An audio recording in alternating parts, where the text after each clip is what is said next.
Trinity Realm, but then it decided to get put on live so we can drop the stream delay since the game delay was already on 3 minutes. We don't no need to go 6. And as we start, we have a pause. We do have a pause, so I'm just hoping, I'm just waiting.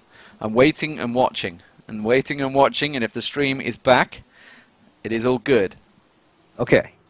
I'm still seeing a client, though. Obviously keeping the, you know, the Yeah. and I'm even hearing me self-talk, which is always a good start. Teams play. Gonna refresh. Yeah, it's, Still see this. I feel like it's actually going through. I think it... yeah, I've got a nasty feeling that it had a 3 minute and a 3 minute. So it was a long wrong. Yes, okay. It had my 180 seconds and their 180 seconds.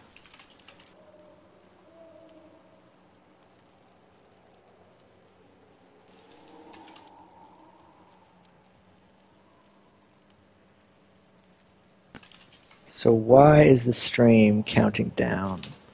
Yes. Why didn't it kill? Well, I have killed it, so it's all good. We're back live now. Okay. But we do have a pause, so let's talk about this pause. Wonderful. Magnificent. We're going live in 4 seconds, so hopefully that is the last of all our problems. NIF is live. Okay, so, ladies and gentlemen, if you've just joined us, and hopefully you have, because you just missed the calamitous start, it is SK Gaming as the blue side and TT Dragons as the red side, as opposed to the screen graphic that says Curse versus Moscow 5. That will be tomorrow. So I will correct that one because it is TT Dragon. Alright, and as we see very early, they're actually just both going out to pretty much all the jungle exits and entrances. Neither team looking to do anything. You can see all of them in that 5-man spread formation. They just not really wanting to get invaded. In the World Finals, what we saw a lot of teams do is they'd initially go to that formation, then they'd group up and try to get some inside wards to the other jungle. They want to put one ward kind of at the brush here where Mundo's getting pushed back. They'd put one there, the other team will put one there, or they try to get wards on the buffs. There they have one just in the same spot. So this is kind of the same early play that we saw from the World Finals, just no wards on buffs necessarily. If they did invades, usually they were late or delayed, so we'll see if we get more of that right now. So, correct me if I'm wrong, but it is TT Dragons, not Dragon. Oh, it is a dragon. I knew it would be. They would have done that. What's a TT slow. Dragon?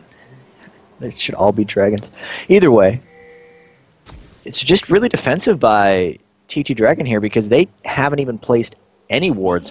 One of the big things with that is Wheel of Failure started with just one ward and boots, as opposed to the normal support start, which will be a Fairy Charm and multiple wards, or just nothing but wards, which we saw a ton of. So they're giving up a bit of vision pretty early on there. They put the one ward in the triangle brush, and now they're just going to help Mundo in his jungle a bit. That could leave him a little vulnerable to RNA's ganks, but they probably feel safe since it's generally Skarner, and his ganks don't take off until level 6. There we go. Right, it's Yeah? really killed it. Okay, so Alright. I think. Oh, now it's going to give me a volume. Right. No, nearly, almost. Almost. Luckily, there's nothing happened in the game, so it's we've not missed anything. But as soon as I do see we are up and ready to go, Yeah. I'm seeing a black screen, but I don't know. Things will get underway in a minute. But anyway, let's have a look through the lanes, chat. Let's see how things are laning up. It is going to be Aurelia versus Lee Sin in his top lane. Yeah, really, I'm trying to watch your stream. It shows It's fine. It's back to pause mode. Fine. Everything's fine. Yeah. Okay. So yeah, top lane, Kevin versus Aurelia. That's going to be pretty good for Kevin, at least early. He got the early level 2, so he might want to look up and bully. This is going to be really decided, though, because Skull is coming up with double buff Mundo, and RNA is coming up as well. I got to give this edge right now if they ended up fighting to TT Dragon. And it looks like we actually should see an engagement because RNA is going to try to sneak up into a brush as Mundo's going to clash in, so we might see a big engagement here. Oh yeah, this is going to be pretty big. This has got to happen. It's going to happen for sure. Like, with where Yamato is right now, here it comes. Here we go. So, Yamato coming in, you can see he's going to try it. He's going to get away easily. Oh, what are you fusses about there? There's no problem. You make me come out of Skype and get into there. They're going to dive on towards Kevin. They may well take Kevin down. They're going to dive for this one. First blood surely going to come out. Yes, it does. But Skarner picks up a double kill on the back of that. They did not want to go on. And I used on the back of that the first sentence of play-by-play. Hell yeah. It's only natural. I told you that was going to be a big engagement. There was no way that wasn't going to be a huge clash. They both met. That's huge for RNA. He's level 4, refresh double buffs, 3 minutes 45 seconds, and he's going to get a counter jungle off. The big thing for Skarner is he normally has to struggle up until level 6, but with that early double kill, he's going to cruise to that point, and he should be able to control the game if he's playing this right. So, regardless of the rough start, and the admin's completely boggling my mind with putting a 9-minute delay on, then now it's still a 6-minute. Don't worry about it, we'll try and catch things up later on. But Ocelot in this mid lane versus Nuke Duck, or Duck, I think we're just going to call him, we've decided on. Cat versus Fizz, I mean, that's a burst champion versus a burst champion, and both are pretty maneuverable. This is just going to be a very crazy lane. I think a lot of it would rely on ganks or just how aggressively they want to play, because if both Katarina or Duck decide to go in, they leave themselves open for ganks, but they give themselves an advantage in that lane. And right now they're actually just kind of splitting farm. Normally these guys are both weak laners since they get harassed by ranged champions, but since they're just both melees, they can just kill minions against each other pretty easily. So as it is, I'm just seeing Mundo down at the race, so seeing if he's going to move towards them. No, he's lingering. Is he going to make a go towards Ocelot in the mid lane? And it's just going to continue getting harassed. He is thinking about it. No, he's just going to steal out all of the jungle. He's going to meet Skarner in that jungle, so we'll keep a look on that in a moment. Down the bottom lane, let's have a look at Candy Panda and Nif, the old lane reformed, versus Pinhead and We Will Fail It. And I'm not sure how this one's going to work out. We Will Fail It, by the way. We're going to see 2 ganks in a 1 tier, actually. In the mid lane, you can see Judog. He's going to try and get away from this one. RNA's not got level 6, so he can't hook in. They do have enough to dive, and the Ignite will go down. It's RNA that picks up his 3rd kill. Meanwhile, down the bottom lane, Nif's also going to get picked off. That's going to be Nif going down, and Candy Panda will get 1 kill, but I think it's going to be the death of him. He's going to try and finish it onto We Will Fail It instead. I don't believe he's got enough to escape this one. Skullomania is going to take him down. The burnout running just will need 1 more cleaver in the back, and it lands, and that will be Skullomania picking up the kill. So back and forth exchanges. We do see Skarner in that top lane. Aranea may well think about taking a dive on towards Yamato. He's not far off level 6, you know. That golem didn't give him level 6. He is going to think about diving here. They go. They're going on towards the turret. Yamato's going to try and dash around. Hasn't got enough. Kevin's going to catch on towards him. The Ignite goes down. They will take him down. Aranea tanking it just enough for Kevin to pick up the kill. And SK turning it into a successful gank. Pretty much RNA just got the initial tower aggro, got shielded by Lee Sin, and just tanked from there on. Really good just tower diving mechanics by both of them there. RNA disabled himself, or removed himself from the gank, and then just allowed Kevin to train under the turret. Teams are getting really good at those 2-man tower dives, and we saw it right there. So the bottom lane having problems. They tried to get a little bit too aggressive, caught out by Mundo. Mundo going to go back. Skullomania against Ocelot. Ocelot got aggressive just at the wrong time there. Skullomania, if it had waited a couple of seconds, would have got away with that. That's going to be the ultimate coming through, and Nuke Duck had that covered and finished him off. Didn't really need a help from Mundo there. Did Mundo manage to get the assist? No, he did not. Did he? He did. Yeah, he got the assist with the cleaver. He was 3-0 before that. And you can see the hidden passive of Fizz there. If he kills smaller models with the shark, the corpse disappears, because Katarina's not on the map right now. Because he just consumes it completely. He just eats it all. But this is crazy, actually. The junglers are both going to be really strong right now. Mundo already with a hard gold and a Giant's belt, and RNA with double GP10 and an Oracle's Elixir consumed. So it's going to be on both of these guys to really control the game. In games where the junglers are generally stronger than the solo lanes, it's quite interesting because wherever they go, they're pretty much just able to force action.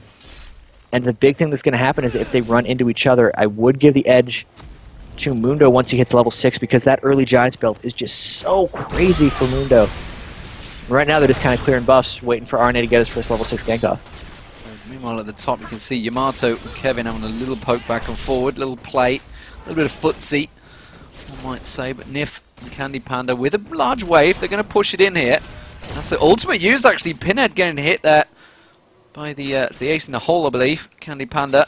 They have got Mundo coming round down the river. He's going to get spotted by a ward. Is he going to go towards the dragon? Oh, he's bought some of the new wards. He's got some new graphics there. The Howling ward, the full-on vision ward being thrown down. Pinhead very low on health, but they're not going to dive for him. And they are going to pass back. So that means Nuke Duck has picked up the blue buff, and we can see there immediately Ocelot going in, popping the ultimate. Earth comes popping up, and he's not going to have enough to take him down. I do love that skin, by the way. It's more and when I look at the bottom lane, though, the Candy Panda Nif lane is dominating for the most part, 61 to 45, and they've without that double kill gank from Munda, they would be so much farther ahead. But now, they waited out that Vision Ward in the bottom, they snuck off. I think they tricked SK into thinking they went back because those are pretty low AD carries to be forcing a Dragon. They're going to get this clean. They are going to pick it up, so that is going to be a 190 gold across the board, and all the experience buffs that come with it. Let's have a look. Now I can press X, I can just switch to gold. That's beautiful. It's a new little mode that came in with this patch, and you can see the match in the gold there. The ping's going down on towards Nuke Duck. Let's have a look across the board. I am going to change these out, but you can see immediately 2,188 to 2,700. So Candy Panda's still leading quite heavily in that lane. You mentioned that he's completely out farming. He is 35 CS ahead at the moment. It's 25 CS, I can't count. Big fight going mid. Right towards the mid, that's going to be Skarner trying to hook in that way, hooking straight in. With his Impale, Impale actually has been nerfed, I guess we could say, it's to choose the usual word, but I don't think Nuke Duck's going to get dived on here. He's a slippery little fish, you can't pin him down. And it looks like Skarner's going to take full advantage of this. Aranea taking away the red. That is working very much in their favour. SK very strong at the start here, despite the relatively close kill score. Yeah, RNA is really just snowballing that double kill he got early on. I can't remember really a point in this game where he didn't have double buffs. He got another fresh red there just for the counter jungle. He's running up top. He's a level ahead of Yamoto in the top lane here, and they could look to dive again if he just shoves this lane up. He's got the oracles as well, so he's going to be able to just wait for Lee Sin to shove up this lane, and they're just going to go right now without even any creeps. Probably a little too early, in quite honesty. It might be too early. He doesn't have Impale, remember, either. He just used it, remember? Okay, maybe not. Yet. I think they're going to have easily enough damage to counter-tank it. Wow, they absolutely dominated that. Now, Aranea, 5-0-1. They're letting him feed, effectively. Candy Panda now caught out We Will Failure as well down that bottom lane. We Will Failure manages to get the slowdown. The ultimate coming out from Nif there. Didn't quite catch Pinhead out. Ace in the hole was not enough to finish off We Will Failure and just forces them out of the lane. Sivir having to use the ultimate to keep her in it. Meanwhile, in that mid lane, Ocelot and Juduk both keep to killing each other. I'm going to rewind that one. I'm going to have a look at that. I mean, it's obviously a straightforward battle in the mid there. Here we go, going straight to it. 15 seconds down. Ignite used by both champions, and there's Earth popping up. Ocelot does manage to get the kill, but the Ignite finishing him off there. Actually, it's not the Ignite. I think it's just a passive. No, it's the W passive. If his when he hits with a W, it'll apply a dot. Is the most part what I think happened there. And yeah, his passive is ignore unit collision, so it's definitely the W there. Yeah. Meanwhile, down that bottom lane, We Will Failure had to use his ultimate there against Candy Panda, and they are really beginning to dominate this bottom lane. Minions are closing the gap a little bit. That's more a case of the waves pushing back and forward. But 5-0-1, Aranea. He may have been late, but he's certainly performing very, very well on Skarner. And it's one of the things we saw pretty much throughout Season 2. Every jungler using Boots Mobility. And, God, he's just so potent right now. I don't see a lane that's going to be safe from him. And I want to talk about this bottom lane a little bit, actually. The Zyra Caitlyn is actually really, really mean because Caitlyn, highest attack range of all the ADs in 650. And Zyra, if anyone's played her, her attack animation is so smooth, and it's also 575 range, which is generally longer than all the other supports. I think Lulu is sitting at 550, so yeah, she is. And it's just a matter of, they just out-trade in almost every scenario and out-poke, and it's so difficult to deal with them because that's really the smoothest attacking support with the smoothest attacking AD carry in the same lane. Just creates a lot of problems just right off the bat. Up this top lane, Yamato is just being bullied by Kevin right now.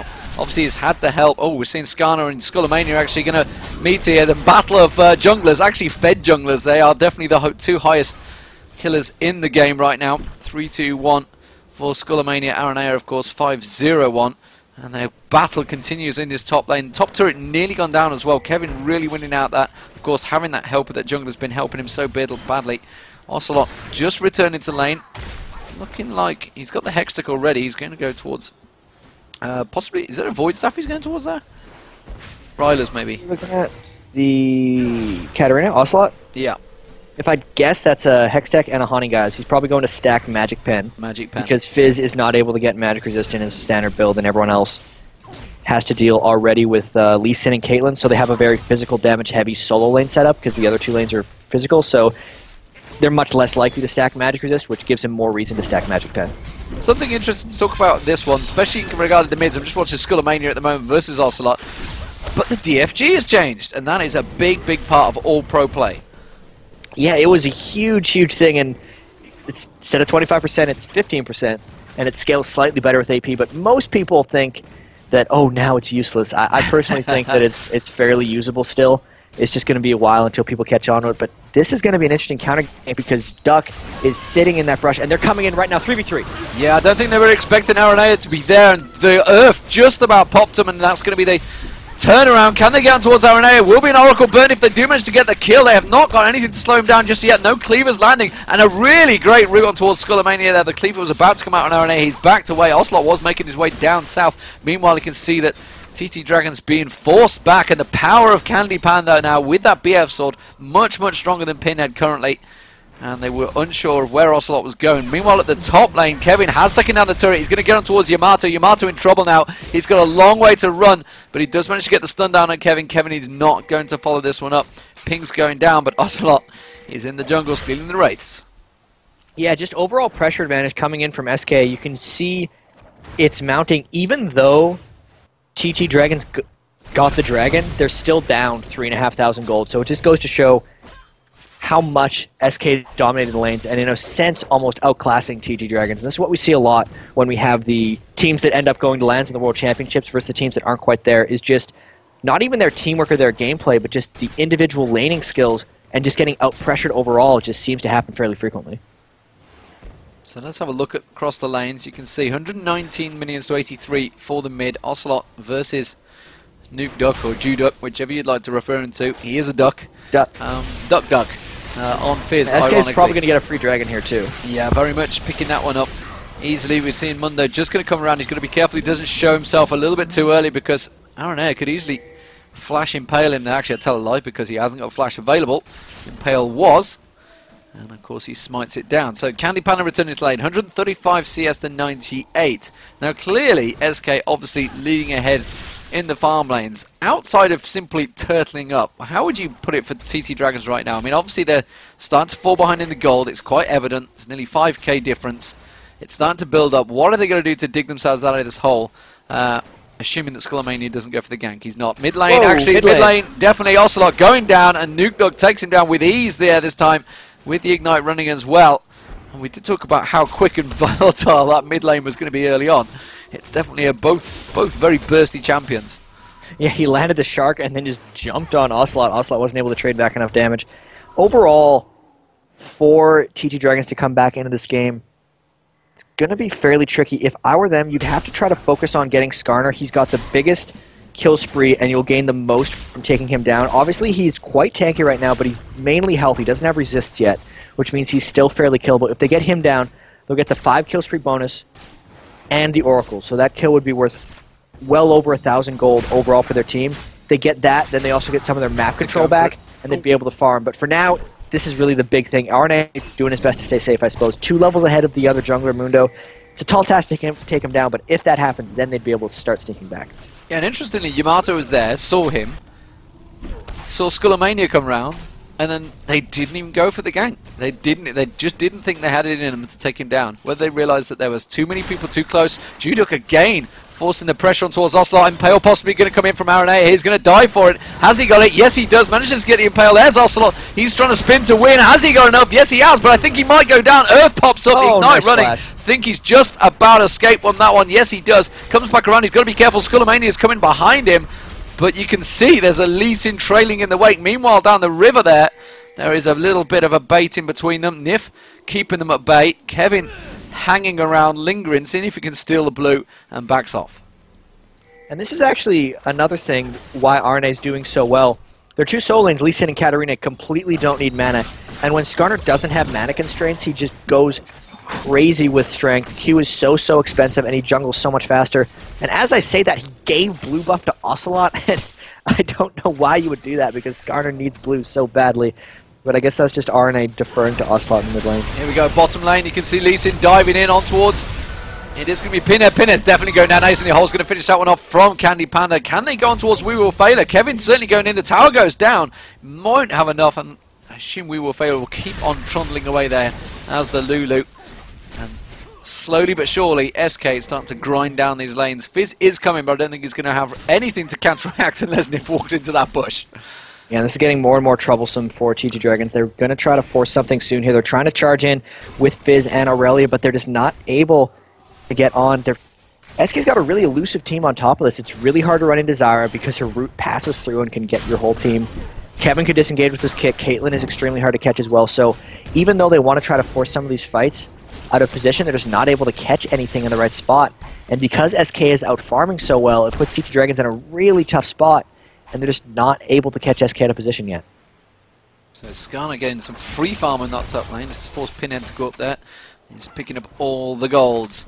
But you can see the items stacking, definitely showing their way. Lee Sin gone very tanky actually with that Warden's Mail on the Phage. So wanted a lot of hit points and pretty much clearly winning out the lane. And just look at Yamato Cannon. He is struggling, not even close to getting that Trinity Force yet. Hasn't picked up the Zeal. Definitely fell behind. Only got 384 gold, so a good 1,000 plus gold to go to farm up before he even gets close to that Trinity. Yeah, it's 1,500 gold behind Kevin, and that was just... A lot of that just chained off the early 2v2 where RNA got the double kill, just put the lane behind because he made him pay for that. RNA repetitive ganks over and over onto Yamato. And now you can see their 4-man grouping up. They do have the Oracles and a Sunfire Cape onto Skulls. Mundo, they're going to try to catch SK out of position a little bit, but SK is just applying the pressure everywhere. Maybe they could go for a Baron. They might try to sneak this in desperation.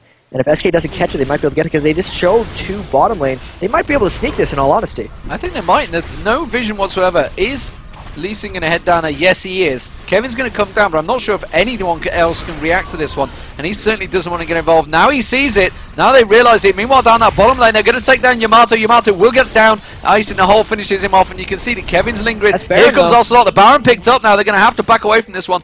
So they did manage to pick up the Baron. They may well lose this inner turret down the bottom because of it. Candy Panda hammering away on it. They're going to engage. They're going to go straight for it. It's going to be We Will Fail. They try and catch on. Aranea is going to impale on him, but Earthrider is going to pop up. Aranea may go down in this exchange. You can see Pinhead just around the backside catching them all out. Judok manages to take down Ocelot. Picks up 1, picks up 2. Can he go for the triple kill? He's going to go in towards Pinhead. Pinhead's going to get dived on, but he's not got enough to finish it off. But it looks like Kevin is going to tank the turret. Now Ocelot's going to come back in. He's got the reset. Remember, he goes back in, picks up another, and it's a triple kill. And down the bottom, the ace was picked up. Now they're working on the inhibitor turret, and they're going to take that down along with it. So that gamble has backfired horribly, Jack.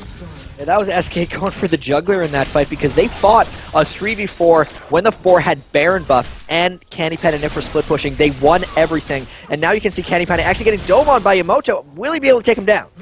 Hasn't quite got enough. Oh, and he just pulls out the heal. Has he got the damage? He should go down just about. Yamato now actually may be able to turn this one to Nif. He should have enough life steal, but you can see Ocelot slowly closing the gap there. He's working on Nif. Nif's just trying to delay and puts the root down. And hello, Ocelot. Thank you very much. Picks up a free kill. And that is a 6-3-3 for Ocelot now. Aranea actually being chased out by We Will Fail. Not too worried about that one, though. And the top turret by Kevin will go down in a moment. He's just going to put a little bit more damage down on it. And that will turn it to a 6-0 in turrets and Dragon being picked up. The 300 gold that they got from the Baron was completely negated by the 2 turrets they gave up in the split push. And since everyone who had the Baron is since dead, it's really just a win for SK overall because they got the majority of the kills in that fight and gained even more gold despite giving up the Baron. So now it's now over 10,000. You can see Duck has his Lichbane, but it's probably just too little too late. Everyone else on SK is starting to get really big items. You see the Randwin's Omen on Kevin, which signals to me that they're looking to tower dive and end this game fairly quickly. There's not another real reason where he'd want to stack all of that armor so early. I think they're going to be trying to dive and end this game. Needlessly large rod onto Nif support Zyra, so taking advantage of Zyra being kind of a caster outside of her newfound support role. And with this huge lead, only 22 minutes in, based on the aggression that they showed in that 3v4 Baron fight, I'd expect them to try to end this fairly shortly. Yeah, and Ocelot had 3k on him there. Remember, he was at 2-3-3, just picked up a whole bunch of kills, massive stack of gold, goes straight back, gets an Abyssal, and a needlessly large rod. That's definitely given him a big power boost, and he's going to be huge in fights. And remember, Skarner still yet to die. 5-0-5. Aranea playing pretty much the perfect jungle, I guess you could say, although you might argue he's Pinhead's took too many kills. Pinhead is definitely in trouble. You can see Aranea coming around the side there. There's the shield. Doesn't go for the impale. Now he does. Waits for this shield to pop. There we go. Spell shield taken down. Was not going to get caught out and fooled by any of those antics. And Candy Panda picks up effectively another kill for free. 4-2-1 now. And you can see Ocelot a long way ahead. Skullomania trying to catch out Kevin here. Kevin's just actually ulti kicking him back here. Is he going to delay long enough? You can see Ocelot closing the gap. Here comes Ocelot. Not going to get involved though. And they just taking force him away. They are going to take the in here because that was just delaying them. Aranea, meanwhile, you can see Yamato coming across. They could push across straight towards the middle turret. Ocelot now thinking about going for it. There goes the Q. There goes Kevin leaping through. Doesn't want to follow it up though. They do want to take out this exposed inhibitor. Candy Panda just hammering away at it. Memdi coming back around. Ocelot keeping them busy. There goes the inhibitor. First one down. Good play by them. 17 kills to 7 now. Zyra and Caitlyn. SK, Candy Panda, Nif. It's crazy to see them back together in all honesty. Like, that's something that seemed like it was the end of an era, and here they go. Wow, look at the damage from Ocelot coming down on Wheel Failure. Shredding him apart there, trying to use his ultimate to stay alive. Mebdi's coming back around the side, but SK all in the right positions, and Skullomania now completely caught out. That's another double kill. Here comes Ace in the hole, actually barried off there, but that's going to be the Earth popping up on Ocelot, delaying him for a short while, but I still think they might close in this one. They're going to go towards Pinhead. Impale goes down. He gets dropped by Ocelot. Now they're going to go towards Nuke Dog. Nuke Dog going to get dropped. There goes another one for Ocelot, and I'm getting bored of saying that. He's picked up another 6 kills, but he dies eventually. So he's not invulnerable, but it looks like SK are going to take this one 22-8. That's going to be a Nexus turret down. I expect the second one to fall as well. Lulu is not going to be able to keep him alive, although Nif camping up for a little bit too long there. They will take down the Nexus, and first game will go to SK Gaming. And well, it's a pretty strong performance by them against CT Dragons here. That was a good start to finish. No lanes really had that much problems. RNA, who had a really rough World Finals, pretty much carried them that game, so he came out really strong. Quick little roster change early on showed huge strength and payoff early with their bottom lane. Obviously, they were playing against an unknown team. They weren't playing against the other best 11 teams in the world, but I like that start for SK. Good job by them. So let's have a quick run down the rosters, see the scores.